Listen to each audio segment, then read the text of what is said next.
Outra pergunta que eu quero fazer para vocês aqui: regularização das pendências documentais no momento da venda do imóvel. Quando nós falamos de loteamento, essa regularização de pendências documentais, ela é muito parecida no aspecto do loteamento rural e do loteamento urbano. É muito parecido. Não muda muita coisa, né? Aí aplica o Código Civil, artigo 108, acima de 30 salários mínimos eu sou obrigado a fazer escritura pública para registrar, tem que recolher o tributo.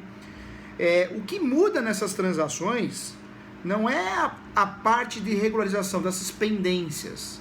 O que muda nesse tipo de negócio é a parte contratual, hein? Quando nós atuamos aí nessa transação imobiliária, para nós, o que a gente precisa saber, a gente que trabalha na área, é que o contrato que vai dar um respaldo maior.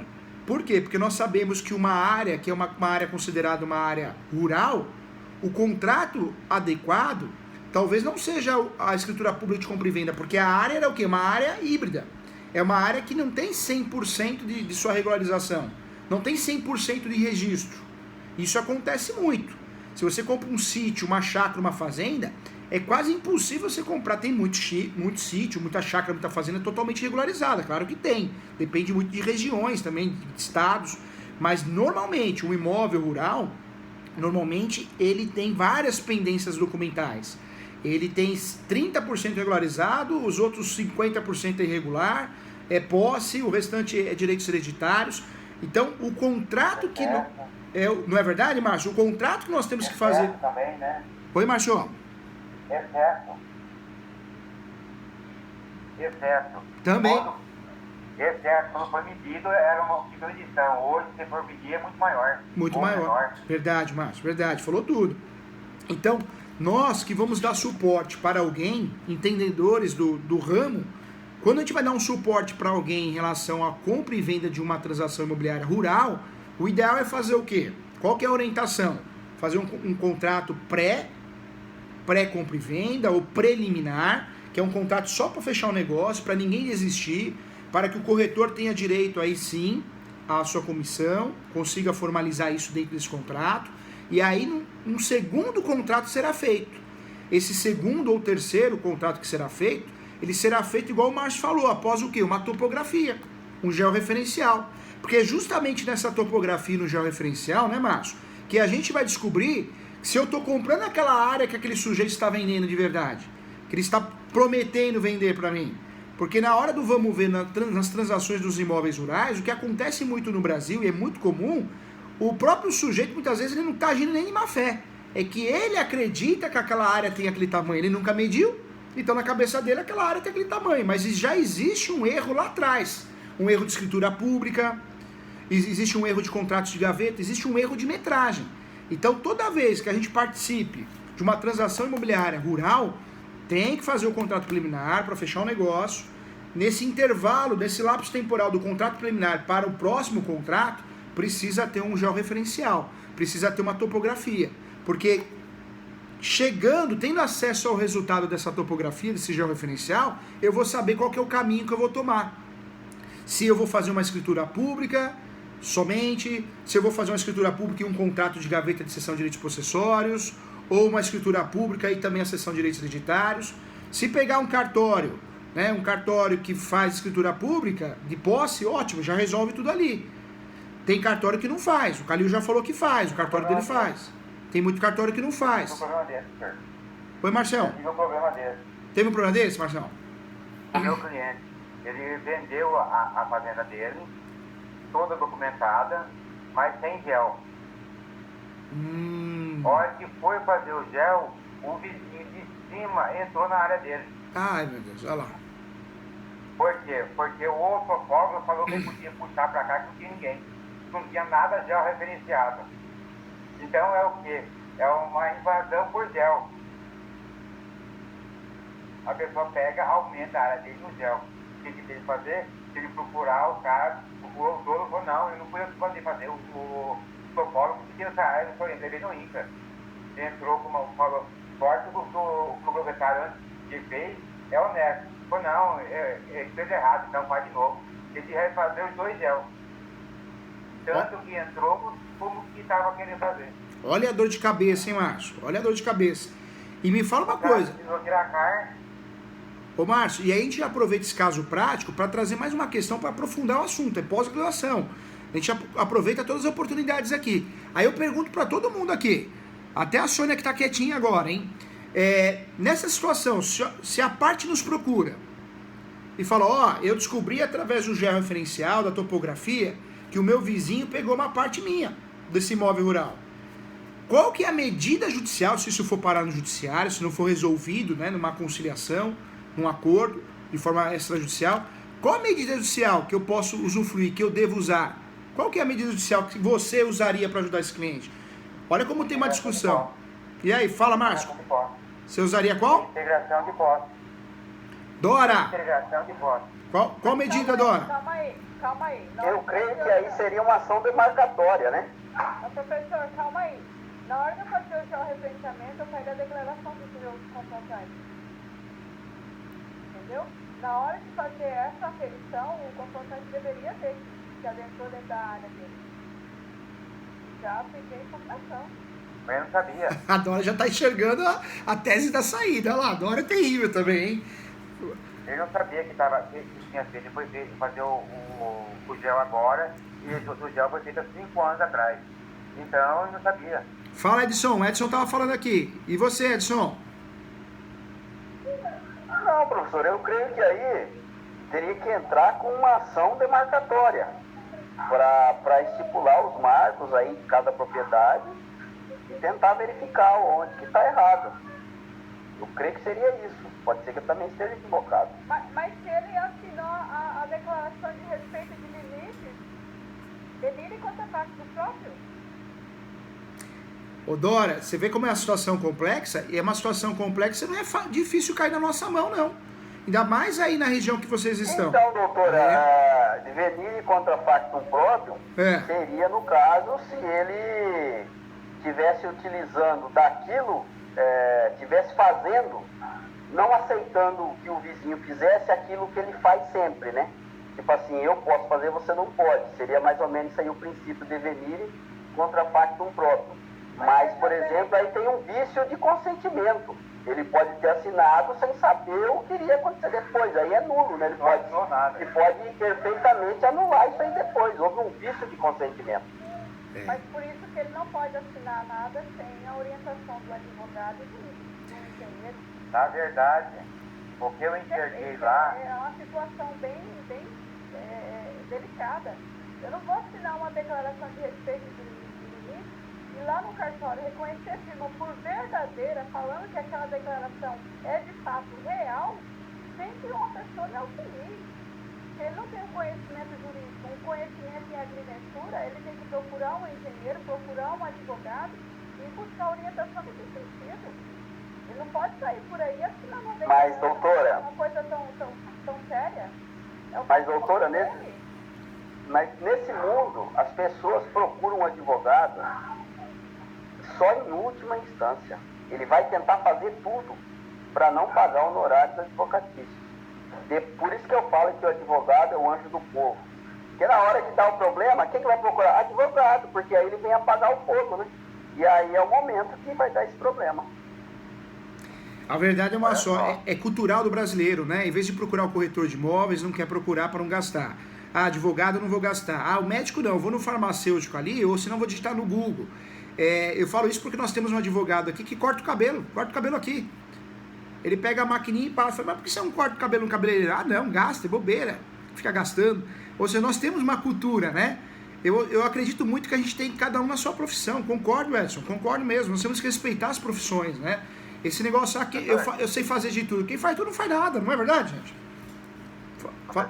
Fala, Marcos. O que eu enxerguei nisso aí? É uma nova modalidade de crime de invasão. Por quê? Foi uma invasão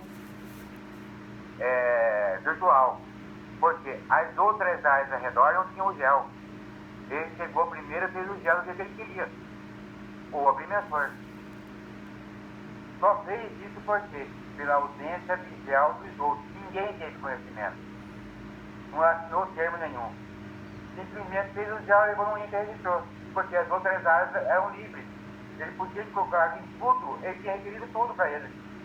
porque não tinha nenhum gel. E a escritura dele está lá e pode colocar, ampliou a escritura, falar que é excesso. Foi isso que ele fez. Ele pegou e fez o traçado a maior forma para aumentar a área. Então, não tinha anuência nem de um proprietário, nem do outro, nem ninguém. Fizeram abuso. Gostei do nome que você criou, hein, Márcio? Dá para criar uma tese em cima disso, hein? Invasão virtual. Gostei. Parabéns. Olha o nível dessa pós, hein? Que pós maravilhosa, hein? Olha só, gente. Nessa situação real, Dora, nós temos aí várias alternativas, hein? Claro que teria que analisar mais o caso concreto, né? Mas nós teríamos aí a possibilidade de uma ação de manutenção de posse. Por que manutenção, Márcio? Porque a ação de reintegração, para ficar didático para explicar para o cliente, é a perda da posse total, a reintegração. Mas perdeu, né? Mas aí que tá, não foi total, foi parcial, né? Então, provavelmente a ação adequada seria a manutenção de posse, pensando nas possessórias. E aí depois, Márcio, poderíamos pensar na ação de demarcação, falada pelo Edson, demarcação e divisão de terras, e também a terceira ação que nós poderíamos usar também é a chamada ação de erradicação de registro público, que nós sabemos que pode ser feito um procedimento extrajudicial no cartório, mas aí seria uma ação, a ação de erradicação de registro público. E uma quarta opção, que nós temos ações em andamento, em casos parecidos, seria a ação de obrigação de fazer. Então nós teríamos 4 ações diferentes para tratar desse caso. E aí a análise seria feita no sentido de verificar, e aí, será que assinou, né, a declaração de confrontante, reconheceu firma? Será que talvez, conforme a jurisprudência estadual, se ele assinou, tomou ciência, não é melhor pular então essa ação de manutenção de posse e partir para uma ação direto no cartório? Porque essas 4 ações nós temos aí objetivos parecidos, mas nós temos réus diferentes. Porque na ação de manutenção de posse nós estamos brigando direto com o invasor, com o termo bonito que o Marcos criou aqui, hein? O invasor virtual, manutenção de posse. Se eu acredito que foi um erro, né? Ou melhor, eu fui enganado e isso já gerou efeitos no cartório de registro de imóveis, aí eu vou ter que ir no cartório de imóveis, aí é a ação de retificação de registro público. Agora, se é uma ação que existe uma discussão sobre a área, que nós já conversamos hoje na aula, né? Então o cartório tem uma matrícula para as 2 áreas e as 2 áreas existe uma confusão, aí eu preciso pensar numa ação de demarcação e divisão de terras, lembrando lá da novela Bernardes e Mezenga, né? Agora, se eu quero uma ação para usufruir, talvez, de uma audiência de conciliação e resolver, por que não pensar numa ação de obrigação de fazer, como nós já temos em andamento em situações práticas, que já deram certo também? Porque a ação de obrigação de fazer, devolve a minha área aí, mas se você não devolver, o judiciário pode condenar uma pena, uma multa, né? Uma multa diária. E eu já vi situações também de casos parecidos, onde já existiu até uma ação de arbitramento de aluguel, mas aí teria que ser uma ação com base num documento de domínio. Na verdade, teria que ocorrer a invasão virtual, como o Márcio falou, né, só com base na topografia, mas também, para fazer essa ação de arbitramento de aluguel, teria que ficar muito bem provado na petição que o sujeito ele tem a propriedade, né? Então, teria também que ter uma topografia. É caso até de perícia, né, gente? É caso até de perícia. Fala, Márcio. Doutor, a área que foi vendida são 1.000 hectares. A área que foi vendida, se não me engano, é 60 hectares. Nossa. É pouco em relação à área. Só que aí nós voltamos para a aula de ontem. É uma terra, é um licenciamento ambiental. Ele perde porque perdeu 60 hectares de licenciamento. Entendi. Vai deixar de produzir no estilo, vai ter que descontar mais 60. E o 60 eu posso jogar como licenciamento ambiental, entendeu? Entendi, Márcio. Quão importante que é esse pedaço de área num pedaço grandão. Porque eu jogo tudinho para lá, eu tenho 60 hectares de licenciamento ambiental, de reserva. Entendi. E eu posso usar minha área total. E mesmo porque é o que você falou, né, Márcio? Na verdade, como tem área rural no meio, área de APP, área de preservação ambiental, qual que é o problema disso? Que ele precisa dessa área, porque 30%, 20% ele não pode mexer. Ele joga dentro dessa área. E essa é a boa tese para usar ação de manutenção, hein? Sim. Mas a Dora já criou a tese de defesa. A Dora, pelo jeito aqui, né? Se ela estivesse advogando para o outro lado, Márcio, ela ia alegar o quê? Não, ele assinou aqui o termo, a declaração, né? A Dora ia bater nisso, né, Dora? É uma versão virtual, porque ninguém estava sabendo. Só ele estava sabendo. Não, calma aí. O INCRA não ia liberar um georreferenciamento sem a declaração de respeito de limite, Márcio. Eu sinto muito. Você paga 100 mil? Entendeu? Você paga 100 mil. O decreto do georreferenciamento é bem claro. Tem que haver a declaração de respeito de limite com firma reconhecida. Se o INCRA fez isso, cabe ação de indenização contra o Estado. A parte do CIGEF, ela é bem clara quanto a isso. Você não consegue fazer o georreferenciamento sem a declaração de respeito de limite. 30 mil dentro do INCRA, tá bom pra você? 30 mil dentro do INCRA, para qualquer tipo de gel pra você. Já me falaram isso, já me ofereceram. Eu falei, não faço esse negócio. 30 mil cada do INCRA para o gel. Não, antigamente você levava, você gravava no DVD, levava lá no INCRA, beleza, para certificar. Porque quando o INCRA faz a certificação, o Estado está assumindo a responsabilidade, não, de fato, estão certificando. É federal, tá? E essa área, pois é, a base antigamente você levava lá no INCRA, hoje não, a base é tudo no CIGEF. O CIGEF não gera certificação se não estiver tudo correto. De primeiro você ia lá, Márcio, de primeiro você ia lá, você pagava uma propina para o funcionário lá para te emitir a certificação, mas hoje não é assim não. Eu não sei se me ofereceram. O próprio superintendente do INCRA, que foi aposentado, ficou uma pessoa no lugar, uma pessoa me disse, ó, o cara do INCRA está aposentando, ele faz por isso. Regulariza qualquer tipo de terra. Acontece, o que é? Invasão virtual. Por isso que eu falo, existe uma quadrilha, como existia uma quadrilha de invasão de posse, existe uma quadrilha que está fazendo virtual. Por isso que eu estou falando, é uma invasão virtual, para mim é uma invasão virtual. Existem pessoas lá no órgão que fazem para pessoas, os bandidos aqui de fora. O cara, quando escuta eu ouvi falar aqui que o cara paga 200 mil para regularizar uma terra. Você acha que o agrimensor não vai lá e paga propina para os caras? Já está embutido isso. Eu acho. Eu não vi acontecer. Me ofereceram, eu falei, tô fora. Eu não meto de legalidade. Não, mas hoje é tudo feito de forma virtual, entendeu? Né? Tem a base do CIGEF hoje justamente para isso. Para tirar aquele contato com o público, entendeu?